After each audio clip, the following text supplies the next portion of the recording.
পরীক্ষা তো ভালো হয়েছিল আমার পরীক্ষা। এবার 1 থেকে 10-এর মধ্যে একটা র্যাঙ্ক আশা করছিলাম, কিন্তু 5th র্যাঙ্ক হয়ে যাবে সেটা অতটা আশা করিনি। কিন্তু খুবই ভালো লাগছে এখন র্যাঙ্কটা হয়েছে। তো সারাদিনে কতক্ষণ পড়াশোনা করতে? মোটামুটি আমি 8 থেকে 9 ঘন্টা পড়াশোনা করেছি। তবুও আমি নির্দিষ্ট কোনো বাঁধা ধরা টাইম ছিল না যে এই টাইমে পড়াশোনা করি বা এরকম কিছু।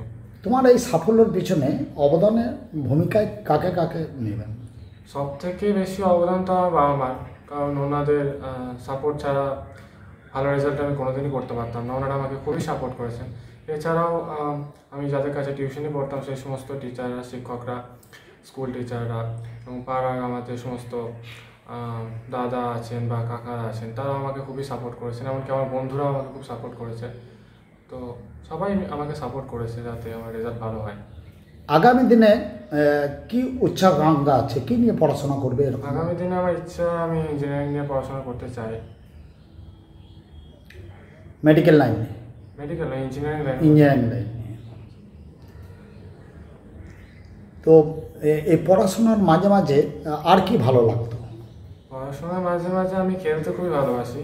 তো যখন সময় পেতাম বিকালবেলা খেলার মাঠে যেতাম খেলতে।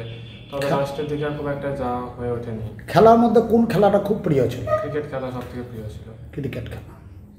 গল্পের বই টই পড়তে খুব ভালো লাগতো? হ্যাঁ, মাঝে মাঝে গল্পের বই পড়তাম আমি। বিশেষ করে ডিটেকটিভ বই পড়তে সব থেকে ভালো লাগে আমার। এই যে যারা সাফল্য বেশি অর্জন করতে পারে না, তাদের উদ্দেশ্যে কি বলবে? তাদের উদ্দেশ্যে বলার একটা কথা যে উচ্চ মাধ্যমিক পরীক্ষাটাই আলটিমেট কিছু নয়। এরপরও জীবনে অনেক কিছু আছে এগিয়ে যাওয়ার মতো। তো যারা এখানে ভালো কিছু করতে পারেনি তাদের ক্ষেত্রে ডিমোটিভেট হওয়ার কিছু নেই। পরবর্তীকালে অনেক সুযোগ আছে জীবনে এগিয়ে যাওয়ার। খুবই খুশি হয়েছি, সাফল্য হয়েছে, ও রাজ্যে 5th হয়েছে। এটা আশা করেছিলাম যে 1 থেকে 10-এর মধ্যে হবে, কিন্তু 5th হয়েছে, এটা আরো খুশি হয়েছে আমরা। তো ছেলে কতক্ষণ পড়াশোনা করতো? ও নির্দিষ্ট কোনো টাইম ধরে পড়াশোনা করতো না, ও যখনই ভালো লাগতো তখনই ও পড়তে বসতো। তবে মোটামুটি এই 9 ঘন্টা 10 ঘন্টা এরকম হবে। সায়েন্স নিয়ে পড়তো? হ্যাঁ, সায়েন্স নিয়ে পড়তো। কোন স্কুলে পড়তো? ভাতার এমপি স্কুল। তো এই সাফল্য আপনাকে কতটা ভালো লাগছে আজকে? খুবই ভালো লাগছে, মানে খুবই খুশি।